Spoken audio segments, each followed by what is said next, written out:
बिस्मिल्लाहिर्रहमानिर्रहीम। अस्सलाम वालेकुम स्टूडेंट्स, आज हम डिस्कस करेंगे 9th क्लास की फिजिक्स, जिसका चैप्टर नंबर 1 है फिजिकल क्वांटिटीज एंड मेजरमेंट। इसके लास्ट वाले एमसीक्यूज बहुत ही ज़रूरी है। इसमें देखें, सबसे पहले चंद हमारे पास कुछ एमसीक्यूज मौजूद हैं, मगर इन एमसीक्यूज में देखें कि ये एमसीक्यूज जो है वो किसी तस्वीर के साथ मौजूद है। तो ये एमसीक्यूज जो है वो कभी भी किसी भी टेस्ट के अंदर या आपके बोर्ड के पेपर्स के अंदर ये जो है आपके एमसीक्यूज कभी भी नहीं आने वाले। ठीक है, तो यहाँ से हम जो है वो 5 नंबर एमसीक्यूज से हम स्टार्ट करेंगे। और ये स्टूडेंट्स, एमसीक्यूज नंबर 5 क्या कह रहा है? A chips wrapper is 4.5 centimetre long. कह रहा है किसी चिप्स का जो है वो हमारे पास एक रैपर है, एक उसका कागज है, ठीक है, 4.5 सेंटीमीटर लॉन्ग, और उसकी जो लंबाई है, लॉन्ग मीन्स लंबाई, उस चिप्स के रैपर की जो लंबाई है वो है 4.5 centimetre and 5.9 centimetre wide. Wide का मतलब है विड्थ, या फिर हम कहेंगे बिर्थ। विड्थ या बिर्थ दोनों का मतलब होता है चौड़ाई। और उस चिप्स के रैपर की जो हमारे पास चौड़ाई है वो है 5.9। It's area up to significant figures will be. It's area कह रहा है कि इसका एरिया बताएं। लफ्ज एरिया का मतलब है एराजी। किसी भी जिस्म की लंबाई और चौड़ाई को हम एरिया कहते हैं। अब हमें इसका एरिया चाहिए। याद रखिएगा, एरिया का जो हम फॉर्मूला यूज करते हैं वो क्या होता है हमारे पास? Area is equal to length into breadth. Simple हम क्या करते हैं, लंबाई और चौड़ाई को आपस में मल्टीप्लाई कर देते हैं। लेंथ के लिए L, आप ब्रेथ भी कह सकते हैं, आप ब्रेथ भी कह सकते हैं, वो आपकी मर्जी है। अब देखिए, यहां पर हमारे पास जो लंबाई हमारे पास मौजूद है, लेंथ, लॉन्ग, वो कितना है? 4.5 सेंटीमीटर। तो मैंने क्या रखा है? लंबाई की जगह 4.5 सेंटीमीटर। उसके बाद विड्थ, अब देखिए विड्थ हमारे पास कितनी है? 5.9। तो ये आपके पास जो है वो विड्थ है। ठीक है, दोनों को सिंपली क्या कर देंगे? मल्टीप्लाई कर देंगे। जब मल्टीप्लाई करेंगे हमारे पास ये जो है वो आंसर आ जाएगा। तो इसका जो सी ऑप्शन है वो इसका करेक्ट है। ठीक है, आप अक्सर देखते हैं, हम जब किसी से पूछते हैं भाई आपने प्लॉट लिया है? हाँ मैंने प्लॉट लिया है। आप बताएं कि आपके प्लॉट की जो एरिया है वो कितना है, या डायरेक्ट वो कहता है भाई हमारा घर जो है वो 1300 स्क्वायर फुट है। ये जो स्क्वायर फुट बता रहा है, ये क्या बता रहा है?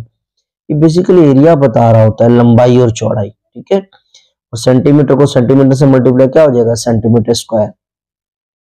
अब स्टूडेंट्स, हमारे पास 6 नंबर एमसीक्यूज क्या है? A world wide system of measurement.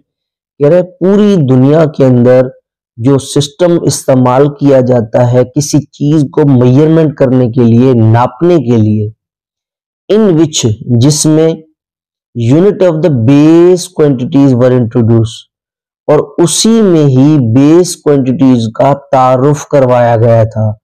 World wide system में जो है वो बेस क्वांटिटीज के यूनिट्स को इंट्रोड्यूस करवाया गया था। उस सिस्टम को हम क्या कहते हैं? इसमें याद रखिएगा बेस क्वांटिटी 7 होती हैं। ठीक है, उन बेस क्वांटिटी, अब यूनिट क्या है? किसी भी चीज को हम जिसमें मेजर करें, जैसे टाइम होता है, टाइम को किसमें मेजर करते हैं? सेकंड्स में। तो टाइम का सेकंड कौन है? यूनिट है। ठीक है, इसी तरह मैं कहूँ लंबाई, लंबाई को किसमें मेजर करते हैं? मीटर में। तो लंबाई का जो मीटर है वो कौन है? वो यूनिट है। ठीक है, तो कह रहे हैं वर्ल्ड वाइड सिस्टम जो है हमारे पूरी दुनिया में जो इस्तेमाल किया जाता है वो किसी भी चीज को नापने के लिए, और उसके अंदर बेस क्वांटिटीज का तारुफ करवाया गया था। उस सिस्टम का क्या नाम था? इसको याद रखिएगा, 1960 से पहले इस दुनिया के अंदर 3 तरीके नापने के लिए इस्तेमाल किए जाते थे, एमकेस, सीजीएस, एफपीएस। उसके बाद लोगों को काफी परेशानी हुई। फिर 1960 के अंदर एक कॉन्फ्रेंस हुई, एक फैसला हुआ, इसमें तय हुआ कि आज के बाद जो बंदा जिस क्वांटिटी को इजाद करेगा वो उसको उसके अपने नाम से यूनिट देगा। वो उससे हम क्या कहते हैं? इंटरनेशनल सिस्टम ऑफ यूनिट्स, या शॉर्ट फॉर्म में हम ये भी कह सकते हैं एसआई सिस्टम। क्या कहते हैं? SI system, system of international. ठीक है, इसमें बेस क्वांटिटीज को इंट्रोड्यूस करवाया गया। सिस्टम का क्या नाम है? इंटरनेशनल सिस्टम ऑफ यूनिट, या एसआई सिस्टम। अब स्टूडेंट्स, हमारे पास 7 एमसीक्यूज क्या है?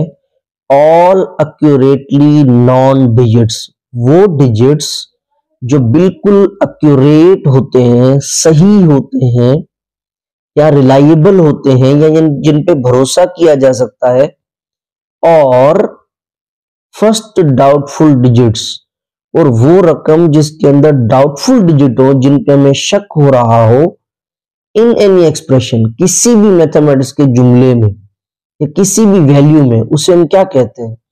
इसमें फॉर एग्जाम्पल मैं आपके सामने एक वैल्यू लिखता हूं 2।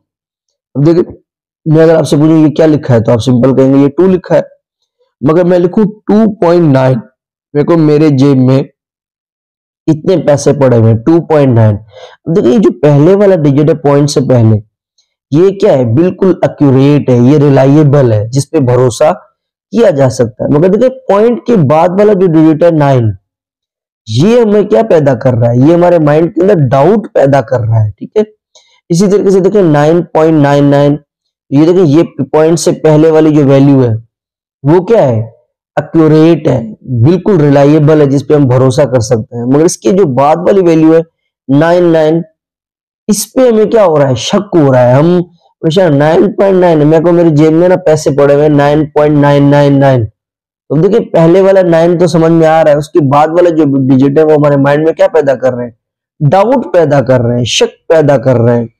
तो वो कौन सी वैल्यू है, या किसी भी वो कौन सी, फर्ज करें ये कोई वैल्यू है, तो वो कौन सी वैल्यू जिसके अंदर एक्यूरेट और डाउटफुल डिजिट होते हैं, उसे हम क्या कहते हैं, उसे हम सिग्निफिकेंट फिगर कहते हैं। सिग्निफिकेंट फिगर के अंदर आपके एक्यूरेट डिजिट्स होते हैं और डाउटफुल डिजिट होते हैं। तो कह रहे all accurate digits are called significant figure, या कहेंगे first doubtful digits in any expression is called significant figures. और 8 कह रहा है कि if zero line of vernier caliper, vernier caliper एक इंस्ट्रूमेंट होता है, ठीक है, और वर्नियर कैलिपर के अंदर 2 स्केल होते हैं, एक का नाम होता है वर्नियर स्केल, दूसरे का नाम होता है मेन स्केल। कह रहा है if zero line of vernier scale के अंदर जो जीरो लाइन है, कौन साइड्स मिल जाए with zero of main scale.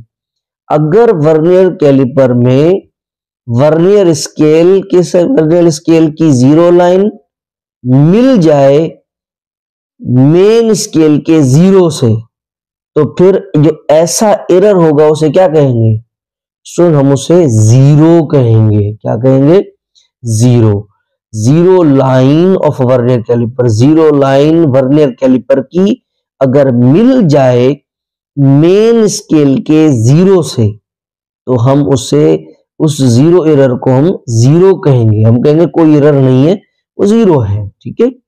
9 number MCQs है, zero error of instrument is. मान लेते हैं हमारे पास कोई इंस्ट्रूमेंट है, कोई औजार है, कोई डिवाइस है, तो कह रहे किसी भी डिवाइस के, किसी इंस्ट्रूमेंट का जो जीरो एरर होता है, हम उसे क्या कहते हैं, उसे हम सिस्टमैटिक एरर कहते हैं। ऐसा एरर जो किसी इंस्ट्रूमेंट, ऐसी गलती जो किसी इंस्ट्रूमेंट के गलत फंक्शनिंग की वजह से हो, उस इंस्ट्रूमेंट की वजह से जो गलती हो, उसे हम कहते हैं सिस्टमैटिक एरर, ठीक है। अब नंबर 10 एमसीक्यूज और last, length, mass, electric current, time, intensity of light, या इसे हम कहेंगे ल्यूमिनस इंटेंसिटी ऑफ लाइट भी कहते हैं, ल्यूमिनस इंटेंसिटी भी कहते हैं। And amount of substance. कह रहे ये जो 7 क्वांटिटीज आपके सामने लिखी हैं, इन क्वांटिटीज को क्या कहते हैं, हम इन क्वांटिटीज को बेस क्वांटिटीज कहते हैं। अब स्टूडेंट्स यही सेम एमसीक्यूज ऐसे भी आ सकता है, बेसिक, यहाँ पे बेस भी कहते हैं, बेसिक क्वांटिटीज भी कहते हैं, फंडामेंटल क्वांटिटीज भी कहते हैं। अब आपकी मर्जी, आप जो भी कहें, तो कोई भी नाम आ सकता है, आपके माइंड के अंदर होना चाहिए। तो इन 7 क्वांटिटीज को हम बेस क्वांटिटीज कहते हैं। उम्मीद करता हूं आप लोगों को वीडियो जरूर पसंद आई होगी। कोई गलती हो गई हो तो मेरी इस्लाह कीजिएगा। अगर मैं कर सकता हूं तो आप भी कर सकते हैं। मैंने स्टार्ट कर लिया है, अब आपकी बारी है।